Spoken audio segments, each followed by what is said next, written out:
Selamat pagi anak-anak, kembali lagi bersama Ibu Ernata Kristina Panjaitan atau disingkat dengan Ibu EKP. Nah, pada hari ini kita akan kembali belajar mata pelajaran PPKN. Nah, ini kita akan memasuki bab yang baru, yaitu bab 2 mengenai menumbuhkan kesadaran terhadap Undang-Undang Dasar Negara Republik Indonesia tahun 1945. Namun, pada pertemuan hari ini kita akan khusus membahas tentang kedudukan dan makna pembukaan Undang-Undang Dasar Negara Republik Indonesia tahun 1945, yaitu bagian A. Nah, sebelum kita memulai pembelajaran, ada baiknya kita terlebih dahulu berdoa. Marilah kita berdoa menurut agama dan kepercayaan kita masing-masing. Berdoa dimulai.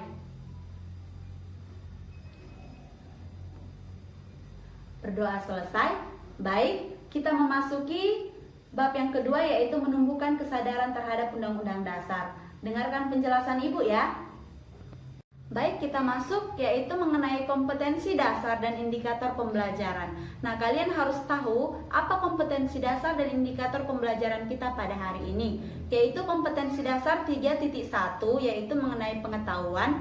Nah, di sini diharapkan kalian mampu menelaah makna, kedudukan, dan fungsi Undang-Undang Dasar Negara Republik Indonesia tahun 1945 serta peraturan perundang-undangan lainnya dalam sistem hukum nasional.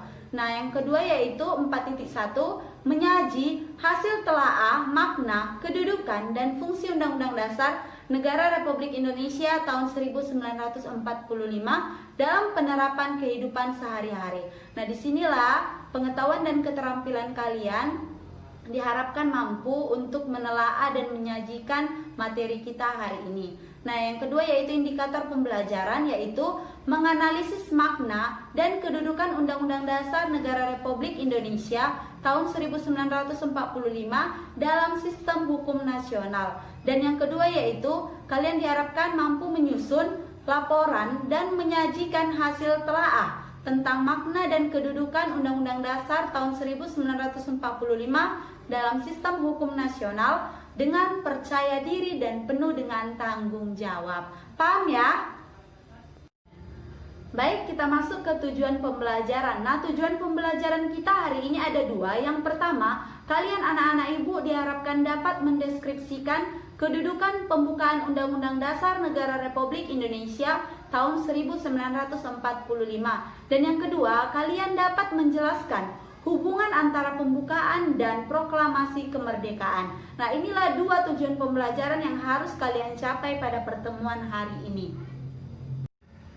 Baik, kita masuk ke bagian yang pertama, yaitu mengenai kedudukan pembukaan Undang-Undang Dasar Negara Republik Indonesia tahun 1945. Nah, di sini Undang-Undang Dasar itu merupakan sebagian hukum dasar yang tertulis ya. Nah, di samping hukum dasar yang tertulis itu terdapat hukum dasar yang tidak tertulis. Apa itu hukum dasar yang tidak tertulis?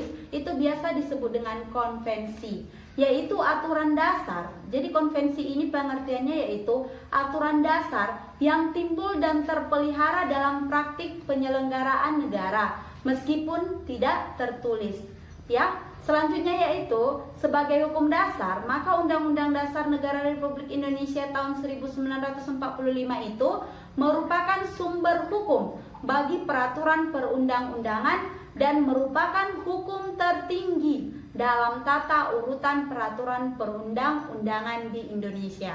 Nah, inilah kedudukan pembukaan Undang-Undang Dasar Negara Republik Indonesia tahun 1945. Sistematika Undang-Undang Dasar Negara Republik Indonesia tahun 1945.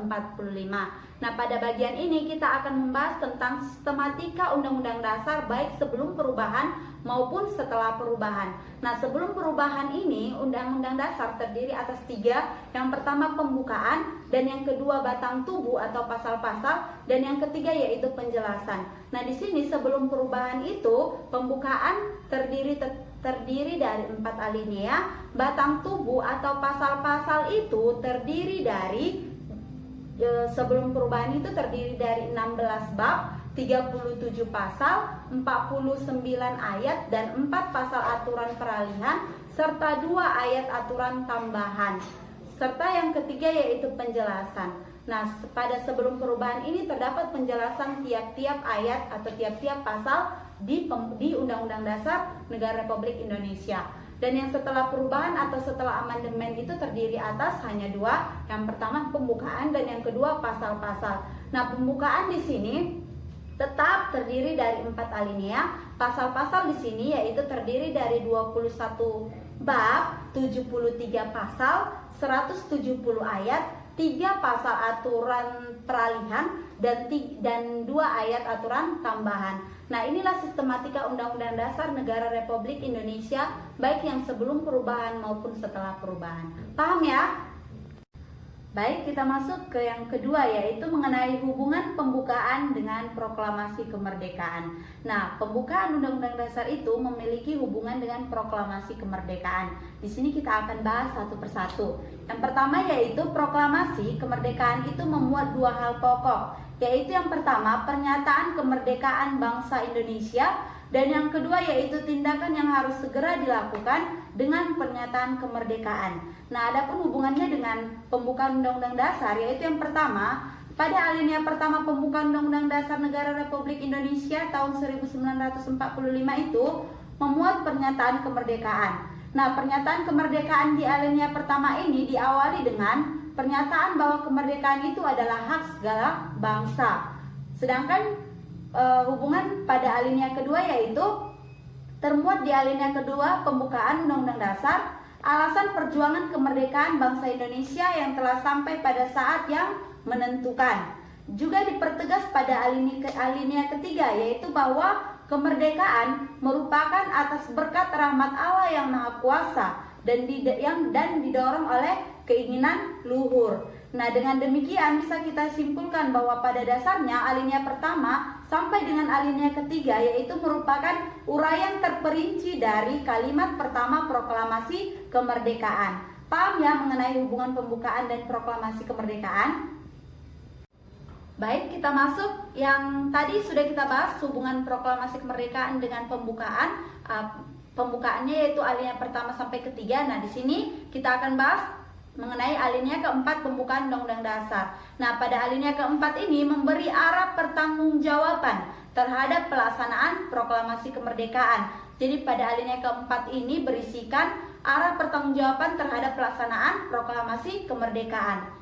Terdapat ya hubungan antara pembukaan dengan proklamasi kemerdekaan. Nah, kemudian isi pokok kedua proklamasi kemerdekaan ini yaitu tindakan yang harus segera dilakukan, antara lain dengan menetapkan Undang-Undang Dasar Negara Republik Indonesia tahun 1945 yang memuat pembukaan. Paham ya, terdapat hubungan antara proklamasi dengan pembukaan.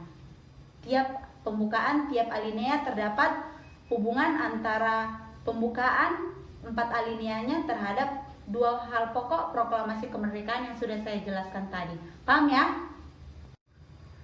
Baik, sampai di sini penjelasan kita pada hari ini. Ibu harap kalian dapat memahami dan mengerti pada materi kita hari ini yaitu mengenai kedudukan dan makna pembukaan Undang-Undang Dasar Negara Republik Indonesia tahun 1945. Nah, Ibu harap setelah kalian selesai menonton video pembelajaran ini, kalian dapat mengerti dan memahami apa-apa saja penjelasan Ibu dan kalian bisa menjawab tugas yang Ibu berikan pada pertemuan hari ini. Sampai di sini pertemuan kita. Sebelum kita akhiri, ada baiknya kita tutup dengan berdoa. Marilah kita berdoa menurut agama dan kepercayaan kita masing-masing. Berdoa dimulai.